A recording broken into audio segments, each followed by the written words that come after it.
Test, test, test.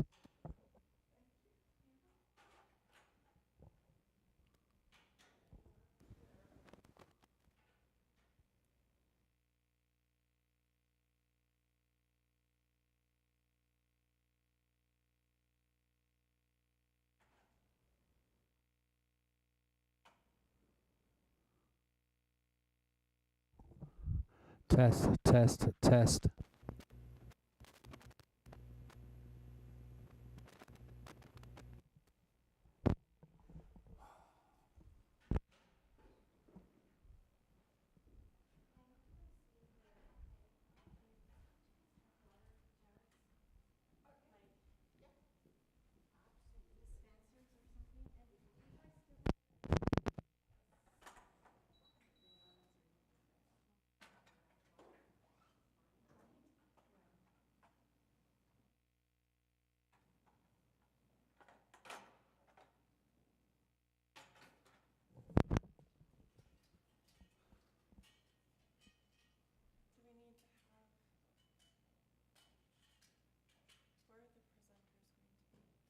Right there at the podium, and you'll want them on the front row as well, right?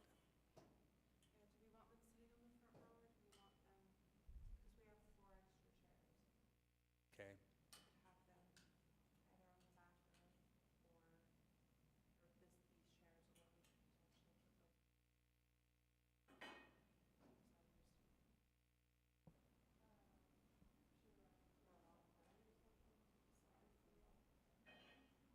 So I kind of wanted to leave a little gap here in case you've got anybody in a wheelchair.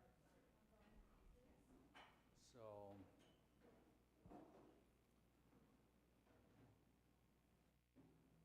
whatever.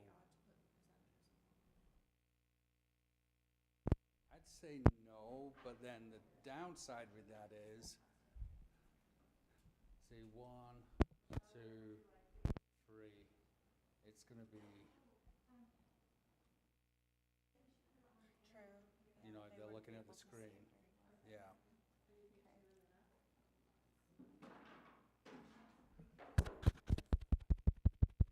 I'm getting no sound.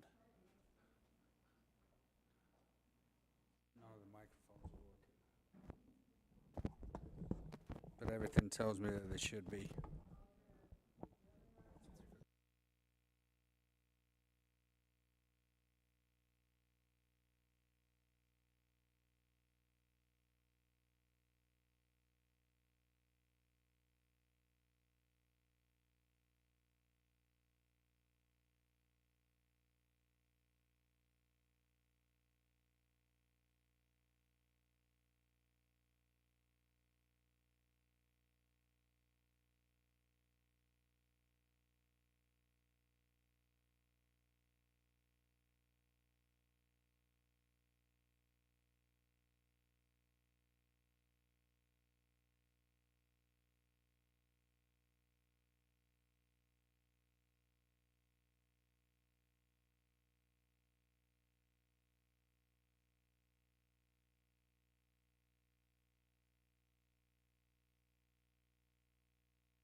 Testing, testing.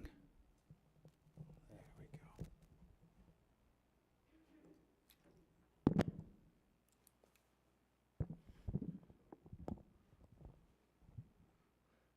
Testing, testing, testing. Testing.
press it again, then it'll turn green.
We'll wait just a few more minutes. We have some more people coming in. Thank you so much for being here.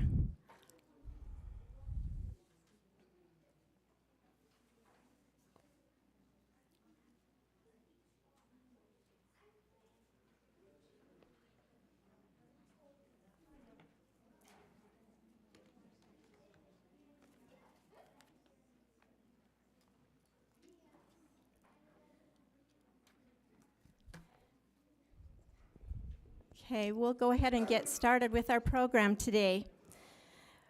We would love to welcome all of you to our Veterans Day, 100th year of the American Doughboy, Spirit of the American Doughboy. This is our Doughboy in Vernal, Utah. There's only a few with this artist that has designed that, 4 of them in the state of Utah. We'll learn about that as we go forward.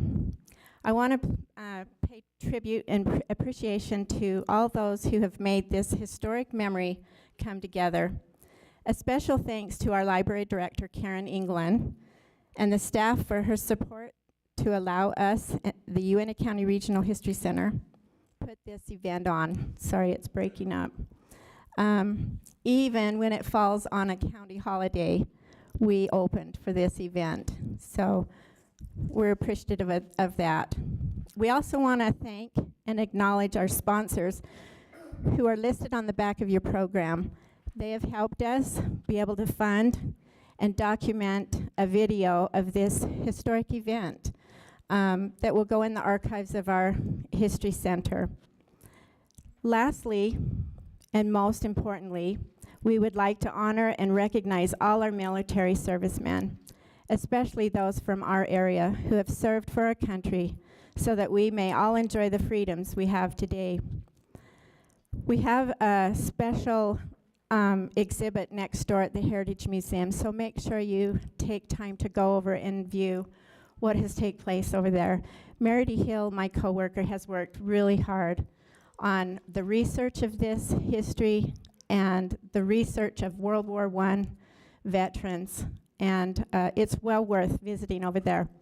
I also need to real quickly mention, we have some organizations that are in our community that will be there also. That one is the representative from Senator Lee's office, who actually lives here, Wes Porter. And we also have Patrick Travis, Mannon Foundation. He is the community of the veterans and the family of the fallen, so all those Gold Star fallen servicemen. His foundation is fantastic, and he traveled here from Riverton, Utah. We also have Tri-County Health and the Uintah Basin Veteran Coalition representing over there at the Heritage Museum. We'll move forward with our program today. First off, I would like to see if Reed Rasmussen, if he's here. I don't think they've made it over here. If we could just follow together and stand for the Pledge of Allegiance. I'll conduct that. We pledge allegiance to the flag of the United States of America and to the republic for which it stands, one nation under God, indivisible, with liberty and justice for all. Thank you. We'll now start with a musical number by White House Academy. If those children could just quietly come on up. They are the 3rd and 4th graders, and they will be performing I Love America, written by Janine Brady. Following will be a talk by Meredy Hill.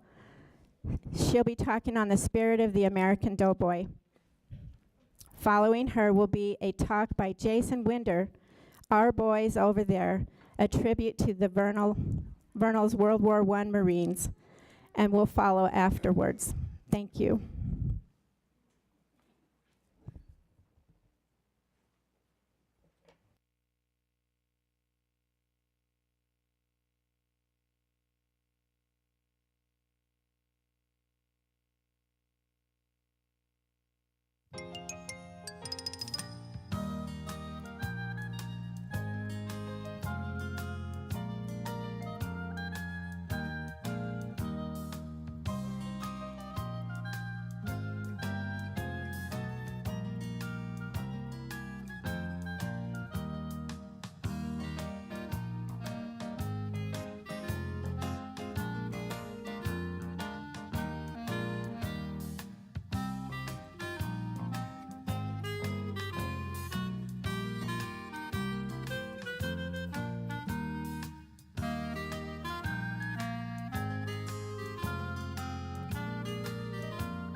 5 words you pronounce wrong.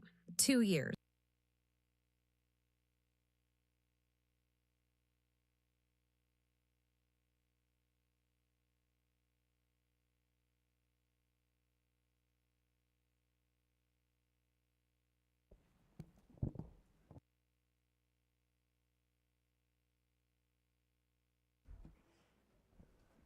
Good morning. Can you all hear me? Okay. My name is Merity Hill. I work at the Willden County Library Regional History Center in the Heritage Museum.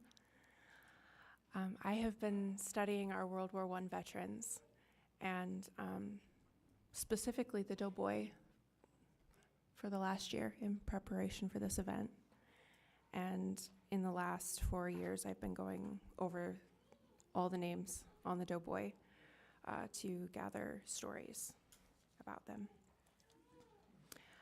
I'm very excited to be able to share with you guys today a little bit of the symbolism of this very historic monument on this very historic day. And I hope that I can convey to you guys a little bit of how much this monument has come to mean to me. This statue, as you guys have heard already today, is called the Spirit of the American Doughboy. It was designed by E.M. Viquesney, and it was sculpted by Paul Mormon out of sheet bronze. Vernal was actually the first place in Utah to dedicate such a memorial after the First World War. And at 2 o'clock this afternoon, it will be 100 years to the hour since the doughboy was dedicated. I would like you to picture the scene 100 years ago. On November 11th, 1924, the day was somewhat chilly, bright, and clear, not at all unlike today, coincidentally. 2,500 people, can you hear me now? 2,500 people gathered for the dedication at the intersection of Main Street and Vernal Avenue. 1,200 of those were school children. Take a minute and really look at this photo.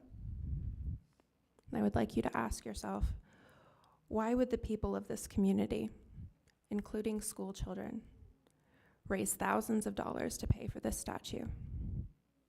What meant so much to them? The answer has much to do with the 318 local servicemen that this statue represents. This Viquesney sculpture accurately depicts a World War I U.S. Army infantryman, also known as a doughboy, in full uniform. The bag with his life-saving gas mask hangs around his neck. The pack containing his few possessions rests on his back. At the doughboy's feet are shattered tree stumps and barbed wire, as if he has just gone over the top and is now walking through the desolation of no man's land. The face of the figure vividly shows the strain of the 0 hour. One finds there all the mixed emotions that were his during that great struggle. Emotions that were common to every soldier who saw action during the war. Heroism, suffering, uncertainty.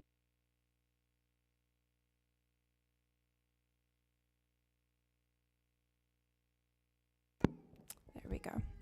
Turned off on me.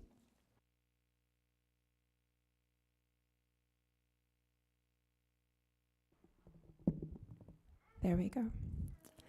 Heroism, suffering, uncertainty, love, and determination are all shown in the different lines of his face.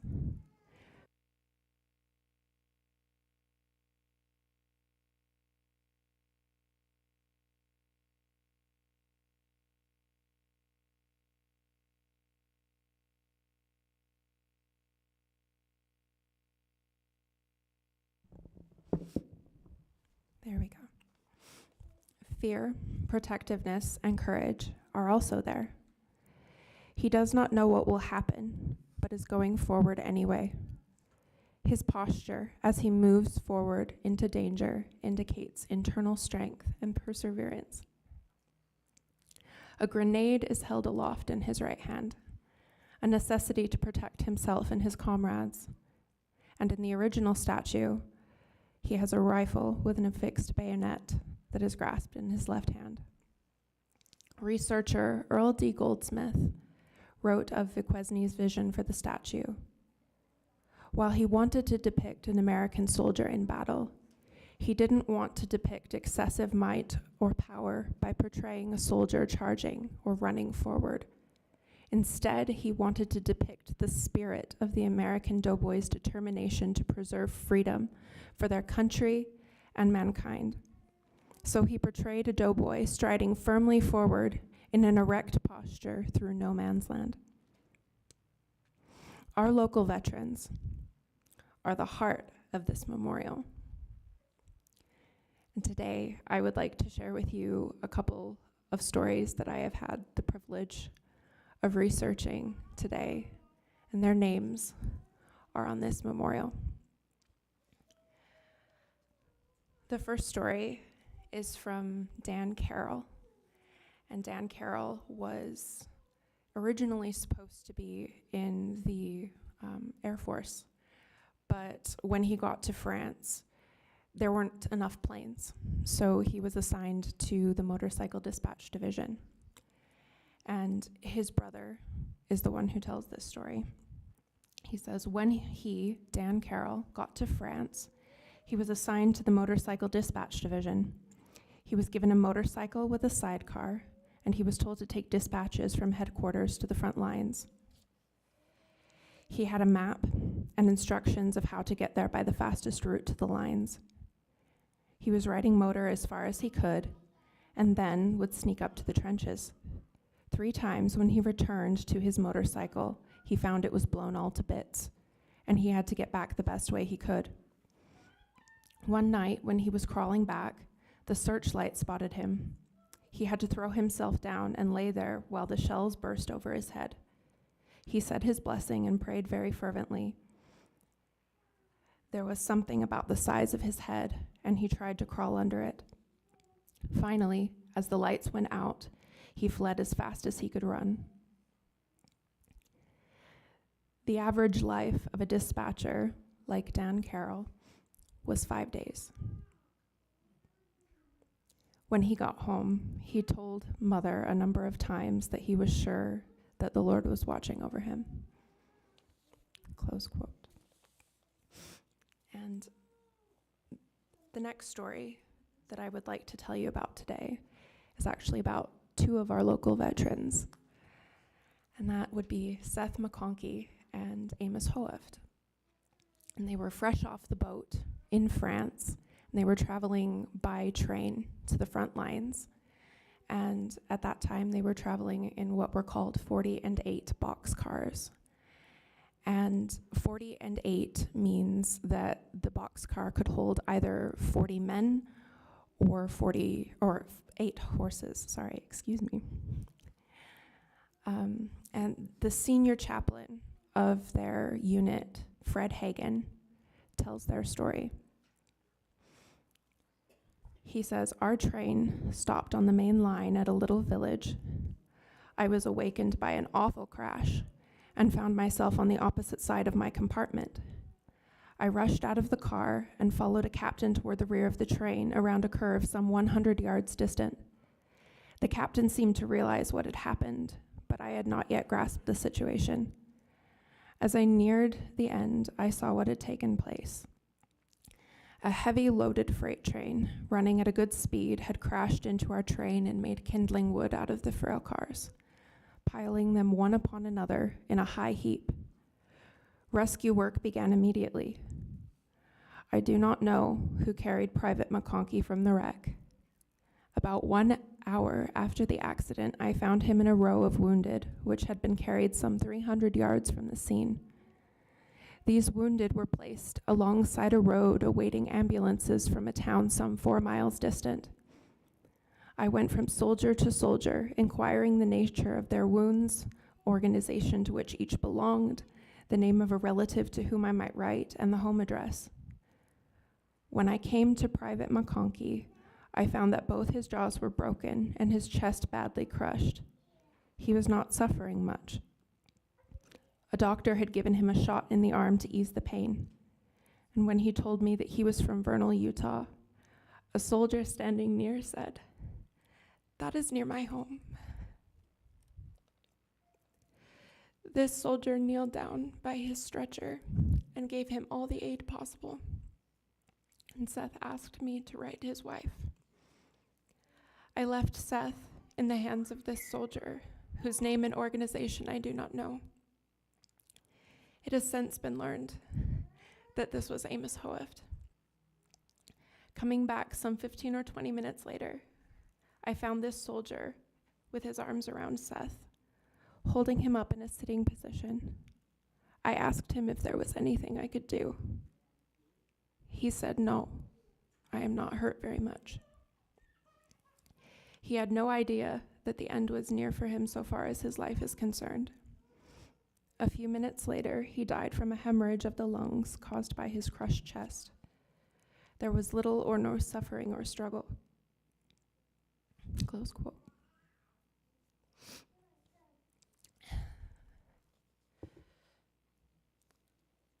To me, the doughboy represents the kind of attitude that I want to have when facing something difficult and out of my control. Standing up straight with shoulders back and facing the challenge despite the fear. There is a resiliency in the doughboy's posture and hope mixed with the anguish in his face. And there is such a wonderful humanness in his expression. And he has the air about him that when he falls and fails, that he gets back up and he keeps trying. And this isn't some mindless platitude.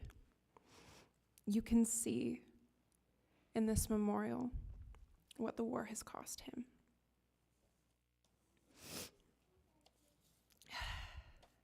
The stories that you have heard this morning and that you will hear later on in this program, and if you go over to the museum, there are stories there as well, and hundreds more, are what give our doughboy its special meaning.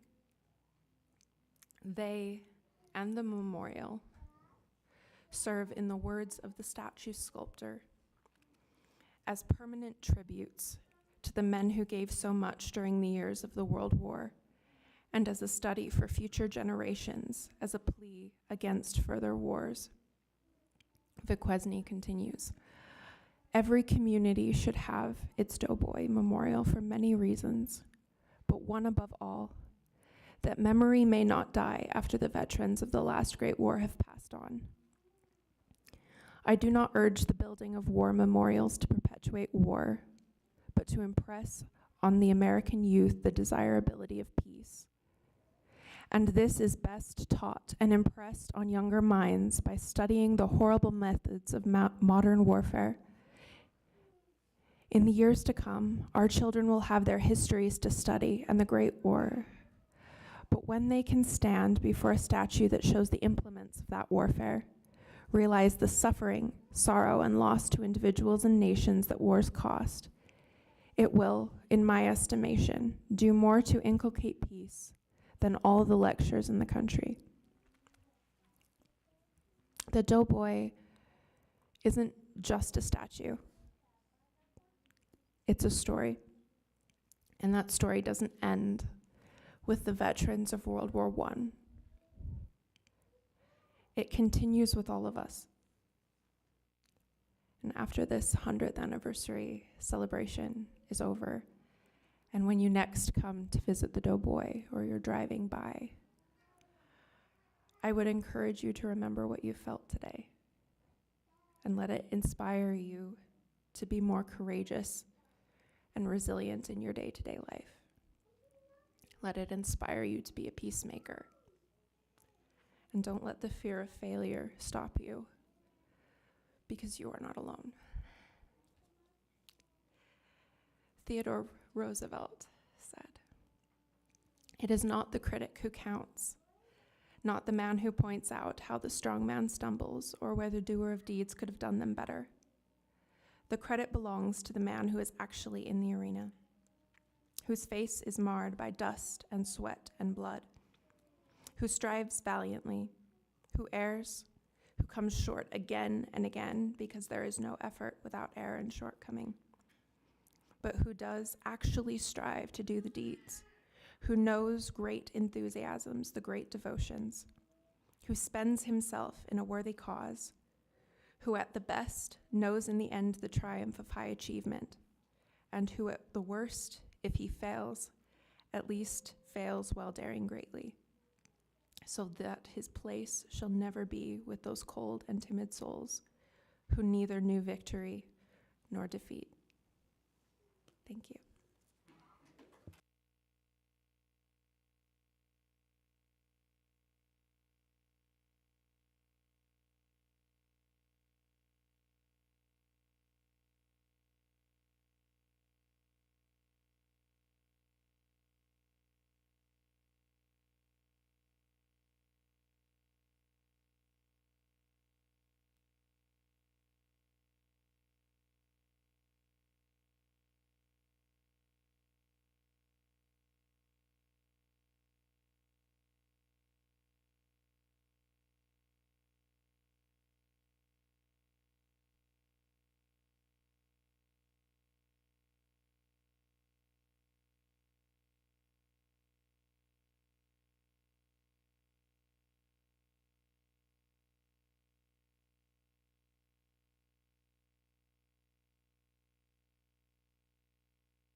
I hope I didn't need that. Good morning. My name is Jason Winder. I am a history teacher at Uinta High School. I also am currently pursuing a master's degree in American history through Gettysburg College. Just a quick story before I start.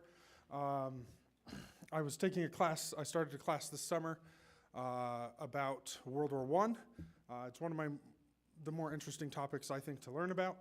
And I didn't know what to write my topic on, so I walked into the Regional History Center and was introduced to Merity.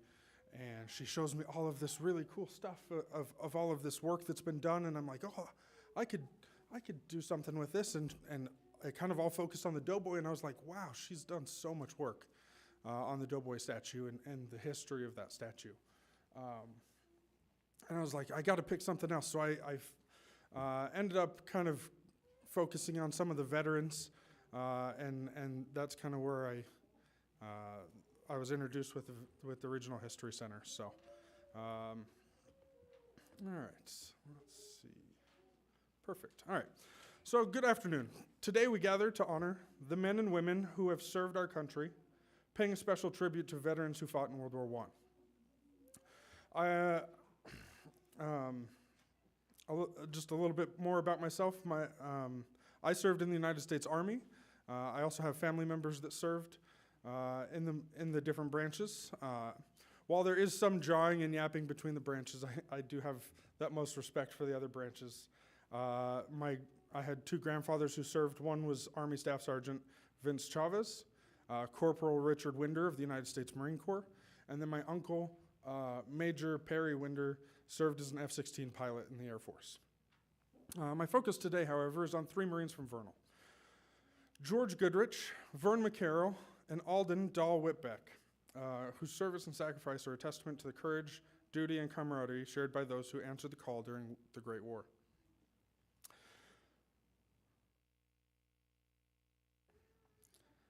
As the United States entered the war in April 1917, the town of Vernal quickly mobilized. By June, when the first draft was announced, 36 men from Vernal had already enlisted. Among them were George, Vern, and Dahl, who along with 5 others had enlisted with the Marine Corps. These three young men, friends from a small town, would find themselves part of one of the most storied regiments in American military history, the 5th Marines. The story of these men, as told through letters home and printed in the Vernal Express, offer a glimpse into the lives of ordinary men who helped shape the elite fighting force that is the United States Marine Corps. In June 1917, the Marine Corps opened a recruiting station in Vernal. Most of the men who enlisted had never even seen the ocean, yet their sense of duty compelled them to serve. By the end of August, the Marine Corps had met its recruitment quota for Utah, and further enlistment was temporarily halted. I began my research with Vern McCarroll. At 24, he was blonde-haired and blue-eyed, having worked in the fields and in department stores before the war. His letters were brief and to the point, revealing a man focused on his duty. While researching Vern, I found other letters from a man named George Goodrich. He was 28 when he enlisted. George was an eloquent writer, often providing detailed descriptions of his experiences. George wrote about his exploits, often including the names of others others he interacted with, who were also from Vernal. His letters formed the backbone of my research this summer. Then there was Dahl Whitbeck. Known for his childhood friendship with Vern, he frequently apologized for not writing more, but remained dedicated to his service.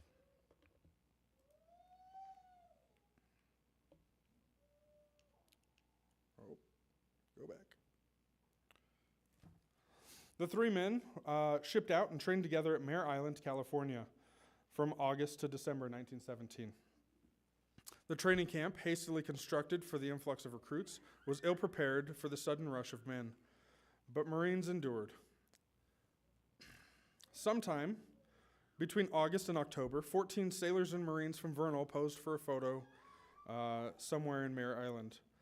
This photo is now housed at the Regional History Center. It's a really, really cool piece if you get a chance to see it. I don't know if it's anywhere else today, but here you can see them. And it's just such a cool photo. So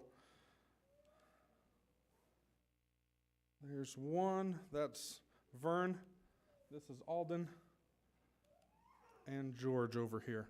There's lots of work to be done in this history for these men. From there, they were transferred to Quantico, Virginia, where they began to fully learn what it meant to be a Marine. George often expressed his pride in being part of what he called the real branch of service. They trained hard, built fortifications, and honed their marksmanship skills. As the saying goes, every Marine is, first and foremost, a rifleman. All other conditions are secondary.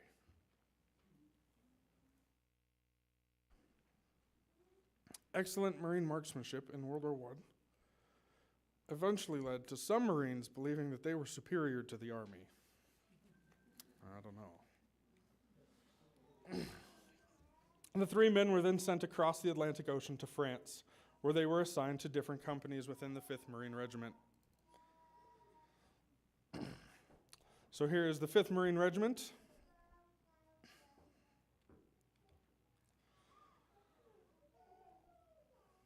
Of the 4th Marine Brigade of the American Expeditionary Forces 2nd Division. George Goodrich served in the 8th Machine Gun Company. Dahl Whitbeck was in the 49th Company, and Vern McCarroll served in the 51st. Despite being assigned to different units, the men often found themselves near each other and frequently crossed paths in France. In the early months of 1918, they trained for the front lines. Sometime in late May, Vern and Dahl shared letters from home while stationed in France. Dahl wrote to his mother, telling her about the time in the quiet sectors of the trench and his happiness at receiving a package from home. He reported that both men were doing well. They read from the Vernal Express. The Vernal Express had sent the weekly paper to all of the boys shipped overseas. Likely, unfortunately, this was probably the last time that the two men, Dahl and Vern, would see each other. By June 1918, the German spring offensive had pushed the French into a tactical retreat. The 5th Marines were sent to stop the German advance.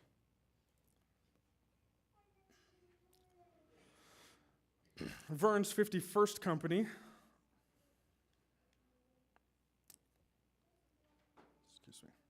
Verne's 51st Company set up defensive lines near Lemaire Farm.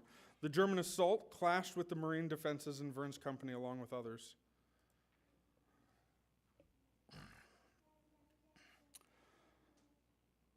The Marines fired accurately at the German forces that were advancing through the wheat field, probably right about here.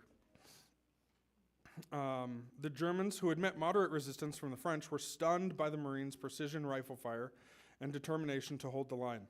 The battle at Lemaire Farm marked a turning point for the conflict, halting the German advance. The legend of Marine marksmanship can be traced back not just to World War I, but specifically to our boys over there. On June 6th, Dahl's 49th Company attacked Hill 142, which is right about here, with fierce determination. Despite heavy casualties, his company losing 5 officers and suffering a 50% casualty rate, Dahl survived the fight. The Marines' progress, however, exposed their left flank, and reinforcements were called. The 8th Machine Gun Company, including George Goodrich, were sent to cover the flank. Meanwhile, Verne's 51st Company, further down the line, was caught in heavy fire between Lemaire Farm and Hill 142.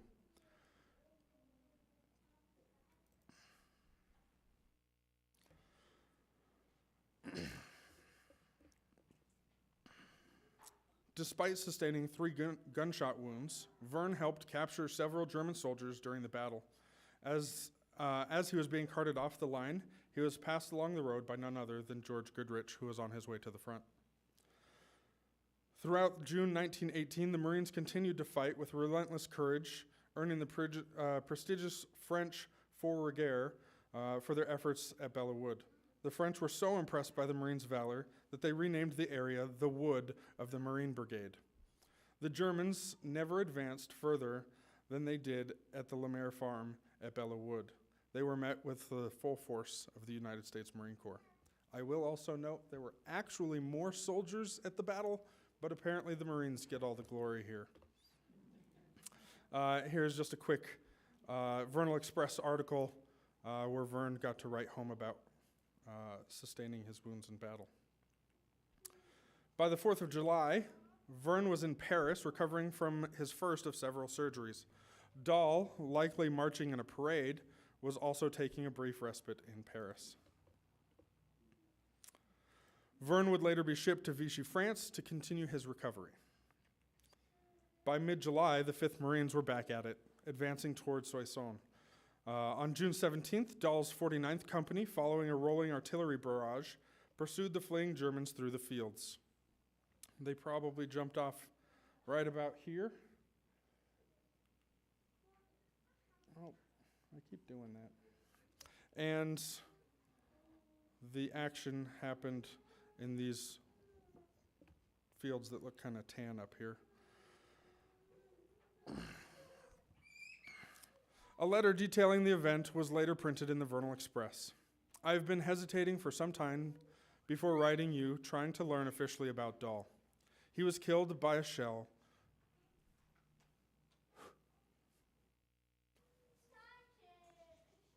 Excuse me. He was killed by a shell from our own artillery. I didn't think it was going to be this hard today. All right. On the morning of the Great Allied Drive, as the drive commenced, he was in hot pursuit of the fleeing Germans and had advanced too rapidly. We can proudly say that the Germans didn't get him and that he was not afraid to do his part. That letter was written by George and sent home and again produced in the Vernal Express. George was now the last of the 3 remaining Vernal boys in the 5th Marines as the war neared its end. In the final weeks, George fought at the Battle of Blanquemont and crossed the Meuse River on November 10th, 1918. The next day, the guns fell silent at 11 a.m., marking the armistice. George later wrote home about the final weeks of the fighting, recalling getting through 2 successive assaults without a scratch.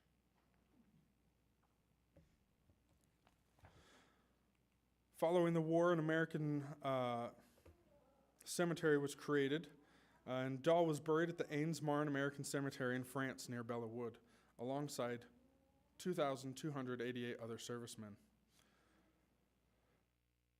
Dahl's brother, John Whitbeck, also served and died in France during the war. He was killed just over 2 months after Dahl and buried approximately 100 miles to the east in the Meuse-Argonne American Cemetery. After the war, the American Legion was founded, and shortly thereafter a post was created in Vernal. It is known as the Whitbeck Post 11 of the American Legion. Both brothers' names can also be found on the statue outside. George returned home in August 1919. It was one of the happiest days of his life, he recalled, as he saw the Statue of Liberty once more, and then the day that he arrived in Ashley Valley.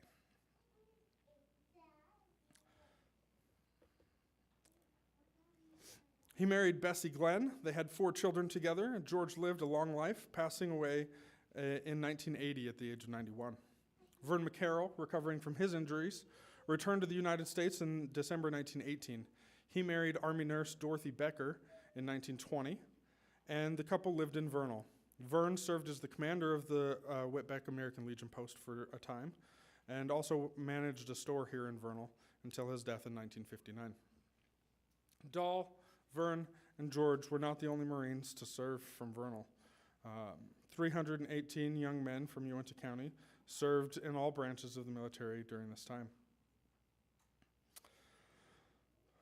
The courage and sacrifice of Vern, Dahl, and George contributed to the elite reputation of the 5th Marine Regiment.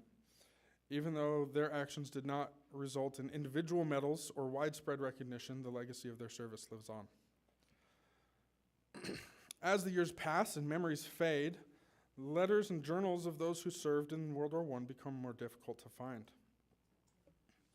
It is vital that we continue preserving the history of these brave men and their contributions to our country.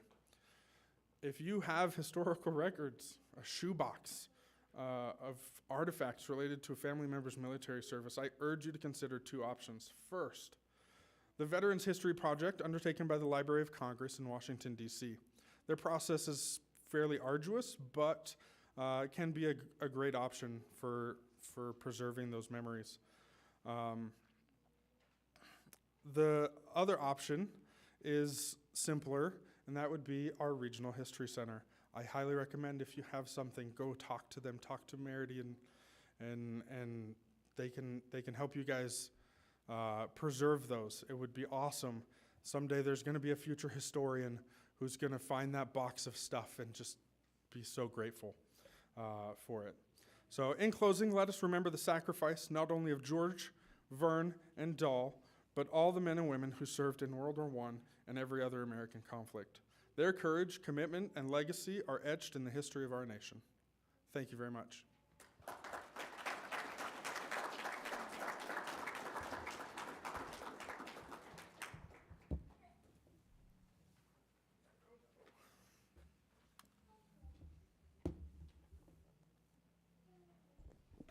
Thank you, Jason, and also Meridine for those wonderful talks. We will move forward with a musical number by Amy Hartman, a patriotic medley. Following, we have Reed Rasmussen speaking, but he spoke earlier at the moment of silence, so we'll bypass that. We'll move forward with Charlene Harward. She'll share some memories of the Doughboy. And then we'll end with a special tribute by Elaine Carr and Cindy Bryson. Thanks.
Well, I have no electronic devices. I'm just of the old school, you know. Happy Veterans Day. I love talking to veterans because every one of you have a story.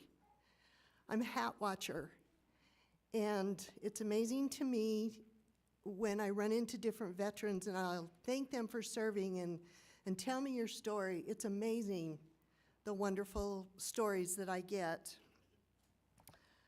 Number one, I want to thank you. Thank you for your service. We enjoy the land of the free because of your bravery. Thank you.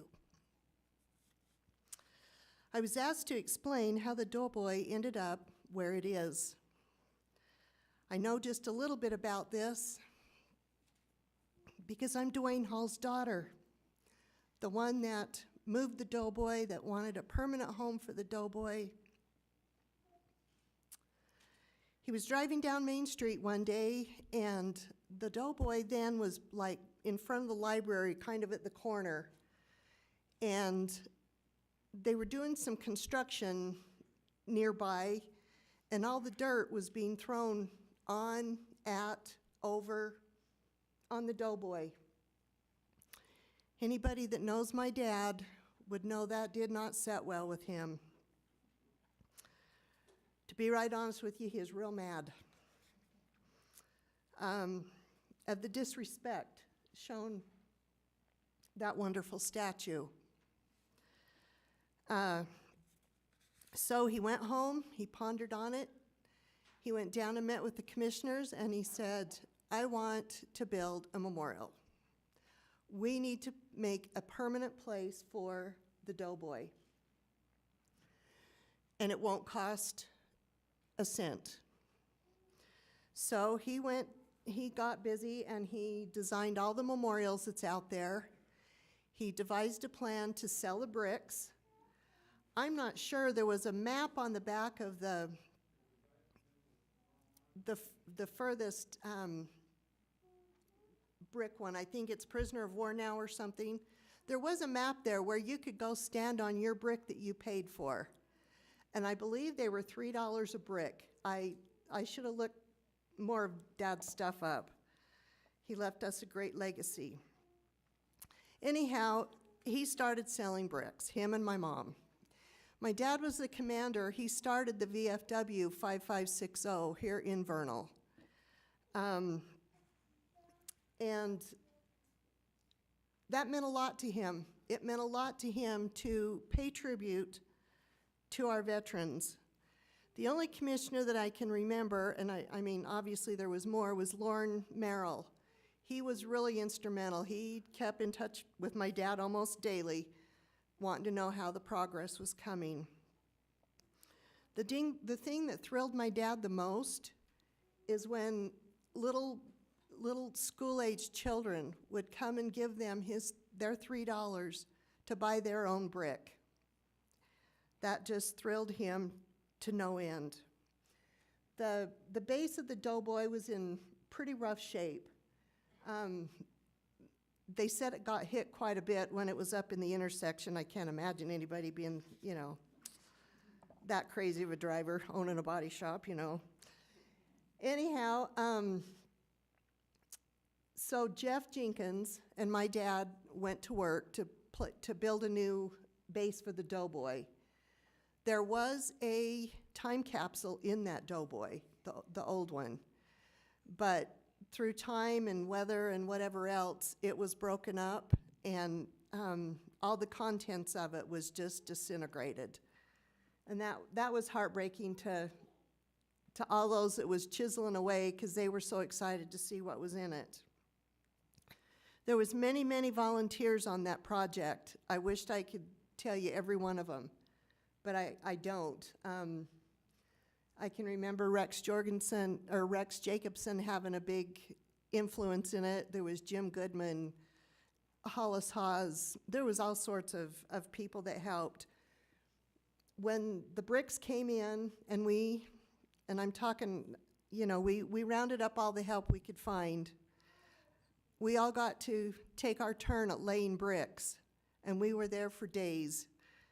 But what an honor, what a great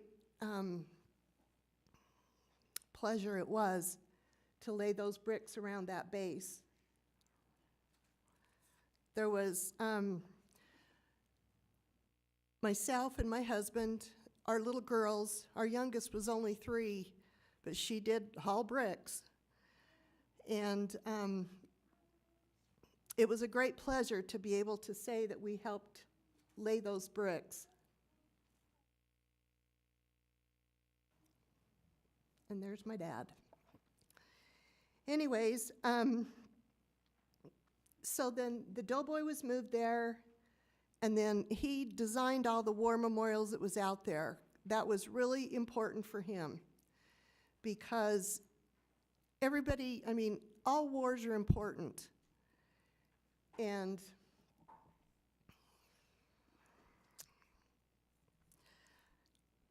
it was a major project, but I am so grateful that he instilled in, there was myself, my brothers, our families, our grandkids. It's a pleasure for me to be able to come down.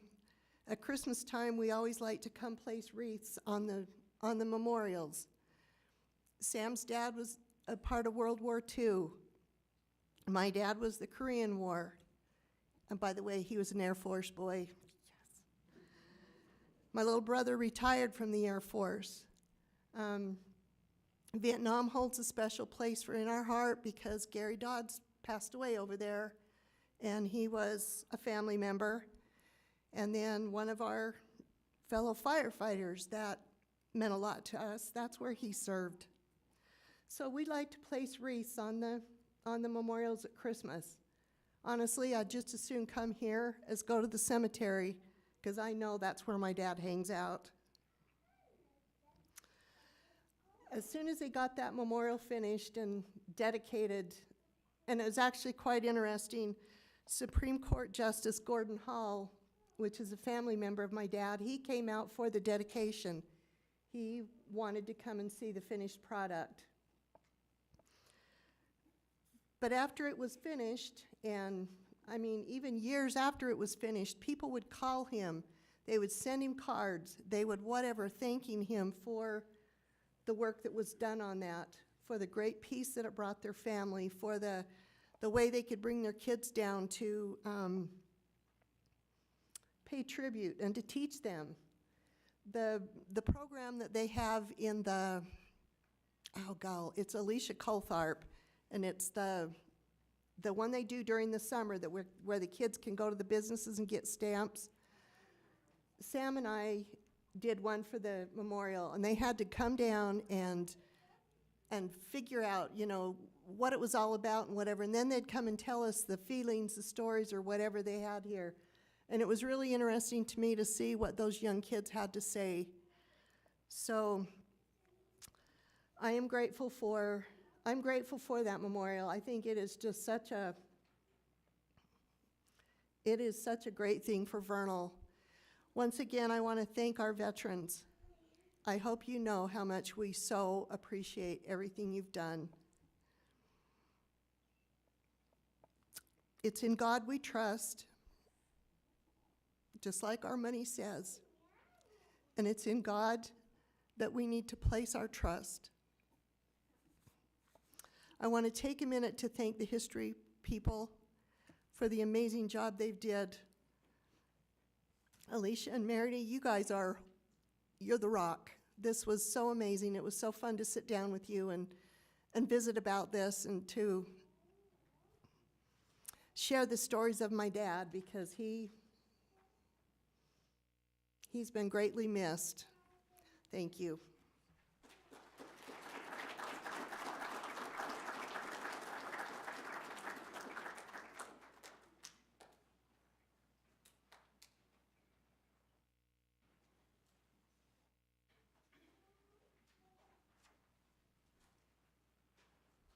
It being Veterans Day, we wanted to honor somebody that is a veteran lover.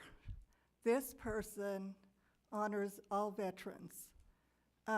This person, one time I was taking a walk out front in front of the War Memorial, and I seen this person out there pulling weeds around the memorial.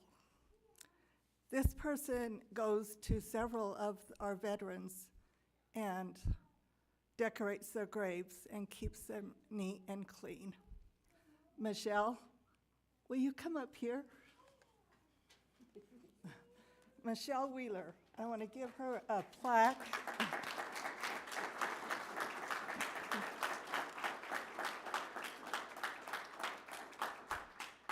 This plaque says, "The country's best patriotic citizen."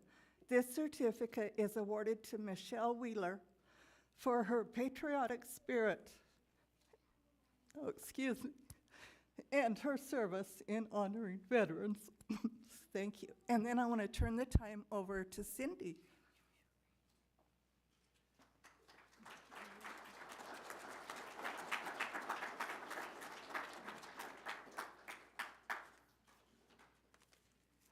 All righty, we have a presentation for two. Now, if I can get through it.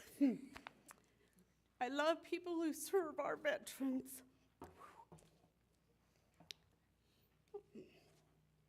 Give me a sec. No, I'm good. All righty. I've got a little thing that we have for her. Her mom wrote this to let us know what she does, and so you can understand kind of why she likes what she does. Michelle was deeply affected by 9/11 attacks, which happened when she was 23 years old. The events of the day made Michelle very aware of the fragile lives and the bravery of the men and women who strive to protect our country. Michelle is proud of her many relatives who have served our country. Her grandfather, Wheeler, was in the Navy and served in China during World War II. Her grandfather, Bishop, served in the Army, helping to restore Japan at the end of World War II. He also retired from the National Guard after 20 years of service. Michelle has two uncles, one aunt who served in the National Guard, and one uncle who served in the Army and was a navigator for the Black Hawk helicopters during the conflict in Somalia. When SCO Jason Workman, SEAL Team 6 of Blanding, Utah, and Sergeant Gurr Daniel, USMC of Vernal, Utah, were killed in Afghanistan. In 2011, she became interested in adopting veterans and their families. Michelle has handed out over 100 small flags and roses to veterans' families and members of the veterans. She has visited many graves, and like they said, cleaned them and fixed them up. And she places roses and flags at the graves. Michelle volunteers at the library. She's created 3 posters for Veterans Day, 2 of them which were honoring our Vietnam veterans, and part of her job at the Uinta County Library. In 2003, Michelle was tasked with the project to find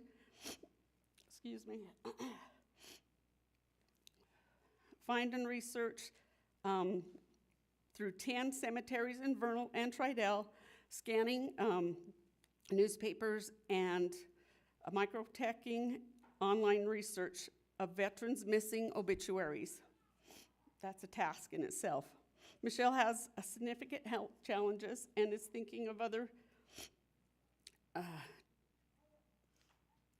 but no matter what, she loves honoring our veterans. And so, as American Legion Auxiliary, this is just a certificate of appreciation for what you do for us and for our veterans, because without you, we wouldn't know our veterans, and they're able to find some of their histories and do things that way. Also, this is what I read, so there's that for you. Also, We were going to make her an honorary member of the American Legion for the day. But guess what? You are now a member of the American Legion Auxiliary. Okay?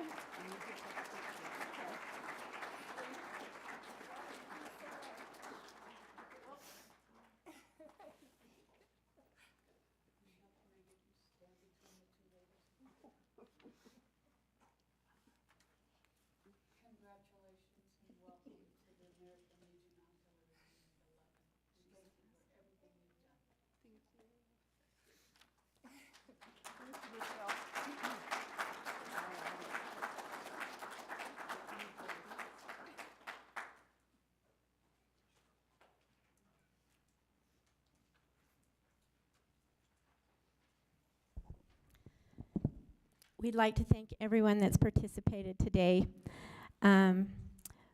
We would like to also welcome you to attend our museum display over at the Heritage Museum just next door. We also have on the back some refreshments, so please feel free to take some. And also, we publish the Outlaw Trail Journal twice a year. And we have, for this issue, the winter issue, we have the history of the doughboy, written by Merity Hill, along with several other local stories of our history in the area. So if you want to purchase that book, you can get that over at the Heritage Museum. Also, if you want to see the time capsule that was in the doughboy, you can see that at the Heritage Museum also.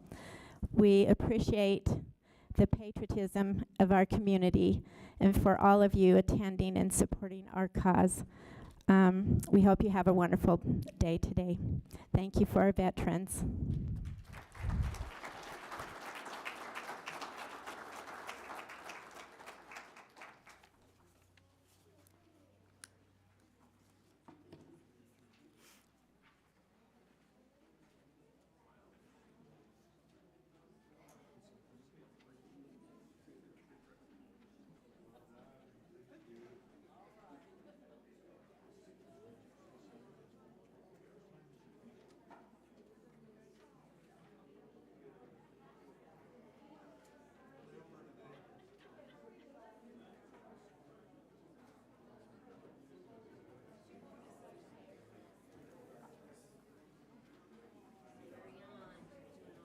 Thank you, thank you.